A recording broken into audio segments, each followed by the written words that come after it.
एक आदमी का हुआ विवाह, घर लौटा, दोपहर का समय, जून का महीना, माँ ने हृदय से लगाया, बेटा बहू को लेकर आया।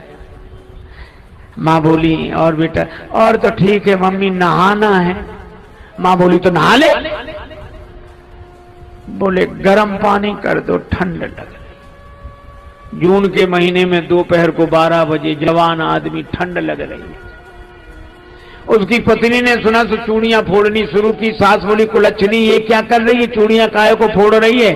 पत्नी बोली, माता जी हमने सोचा कि जो कल करना है सो आज ही करें। जिनका जून में ये हाल है ये जनवरी में बचेंगे? एक हमारे पास सज्जन थे महाराज, वो ऐसे कहते, अब हम कहां चले जाएं, कैसे चले जाएं? हम अकेले कभी निकले ही नहीं, हम बड़े सुकुमार हैं, कहां चले जाएं? और छोड़ दे तो अकेले चले ही जाएंगे। कई बार आए गए। एक बार बोले, हम बड़े सुकुमार हैं। अरे उनका सुकुमार नहीं, कमजोर हो, ये कहो कमजोर। सुकुमार माता पार्वती हैं, अति सुकुमार नतन तप जोगु, लेकिन तपस्या आरंभ कर दी शिव जी का नाम लेकर। भगवान तो एक, देखने वाले अनेक, लेकिन सबको अलग अलग तरह से दिखाई दे रहे हैं।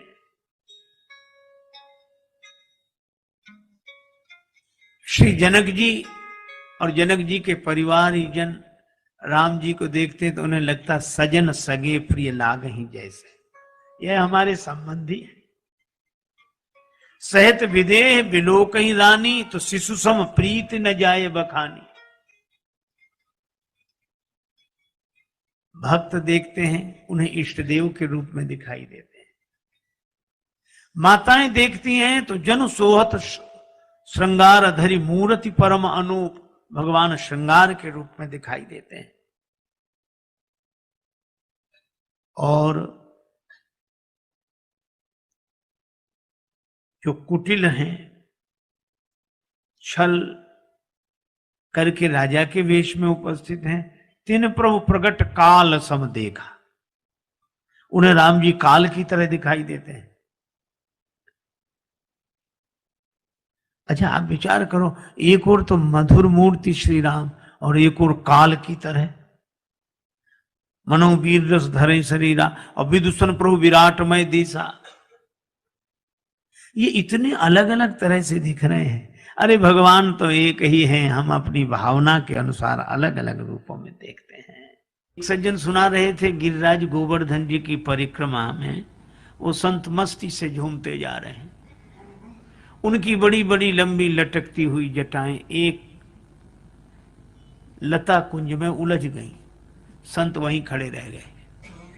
किसी ने कहा कि बाबा क्यों खड़े हो, ये जटाएं सुलझा लो फिर आगे बढ़ो। तो कहने लगे, हमने उलझाई नहीं है जो जटाएं सुलझाएं।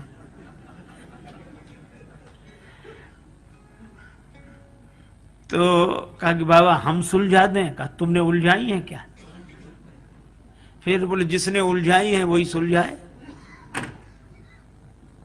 जिसने उलझाई है वही सुलझाए।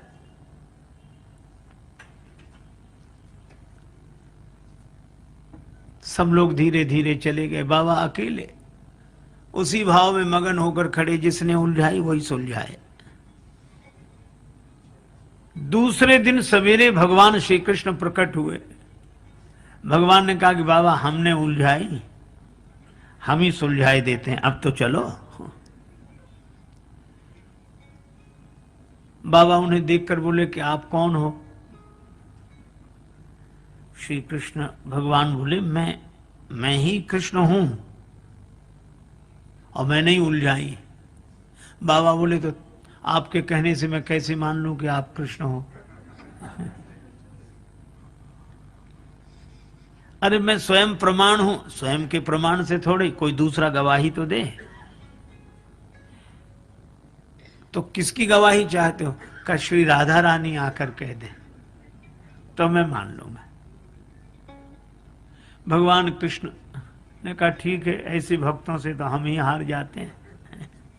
गए, श्री राधिका जी का आवाहन किया। श्री राधा रानी पधारी और जैसे ही राधा रानी को देखा संत के नेत्र सजल हो गए। श्री राधिका जी ने कहा कि बाबा यही हमारे प्रियतम श्री कृष्णचंद्र हैं।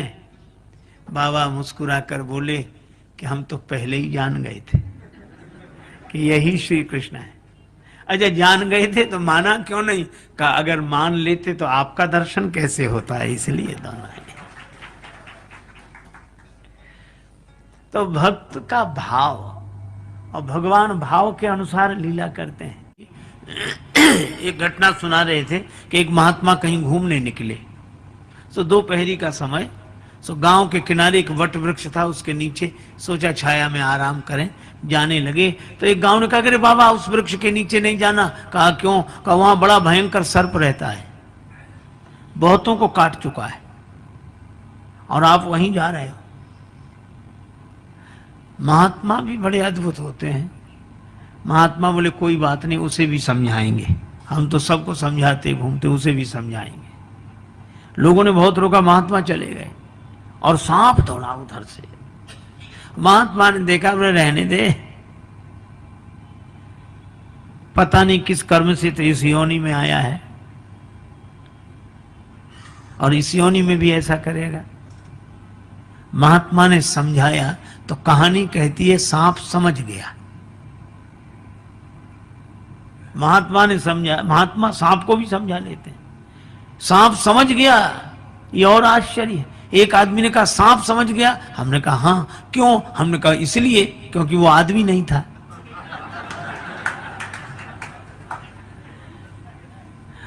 आदमी के समझने में कठिनाई सांप को। उसने भी कहा कि अब मैं किसी को नहीं काटूंगा। गुरुदेव ने कहा अहिंसा का पालन करना। ठीक है गुरुजी।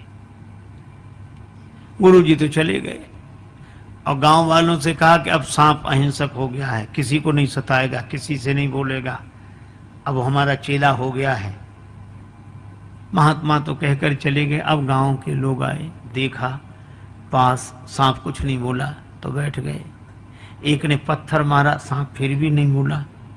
तो एक गया तो उसने नजदीक से पत्थर मारा, सांप फिर भी नहीं बोला। तो एक ने पूंछ पर लात रखी, सांप फिर भी नहीं बोला। तो उसने पूंछ पकड़ के ऐसे उठाया, सांप लटक गया। वो कुछ नहीं बोल रहा था। लड़कों को तो बड़ा मजा आया। अब वो पूंछ पकड़े तो वो बालक सांप की पूंछ पकड़े और वट वृक्ष की डाली पर उसको ऐसे डालें रस्सी की तरह और झूला झूलें। और झूलते झूलते थक जाएं तो घर भोजन करने चले जाएं, भोजन करके लौटें तो फिर झूला झूलें। बेचारे की 5 दिन में ही इतनी दुर्दशा हो गई कि वो तो मरणासन हो गया, हड्डी पसली निकल आई। अब जाए तब गुरुजी लौटे 6वें दिन। अब देखा कि चेला चेला सो दिखाई ना पड़े कहीं। एक जगह देखा बिल्कुल मरणासन पड़ा था। गुरुजी ने कहा रे राम राम राम, तुम्हारी यह दशा हे वत्स किस कुसंग से हुई है? सर्प बोला गुरुजी कुसंग से नहीं, सत्संग से हुई है। गुरुजी बोले सत्संग से? हाँ, आपने कहा था किसी को मत काटना, हाँ? किसी को काटना मत, किसी को छेड़ना मत। तो मैं बिल्कुल अहिंसक हो गया तब से। ये बालक रस्सी बनाकर मुझे झूला झूलते हैं, कोई पत्थर मारता है, कोई पांव रखता है, कोई। ये अहिंसा के कारण यह दुर्दशा हुई है। गुरुजी ने कहा अरे वत्स, हमने तुम्हें काटने के लिए मना किया था, फुफकारने के लिए तो मना नहीं किया था। अगर काटोगे तो दूसरे को हानि पहुंचेगी और फुफकारना भी अगर छोड़ दोगे तो अपने को कैसे बचाओगे? इसलिए दूसरे को हानि न पहुंचाओ पर अपने को तो बचाओ।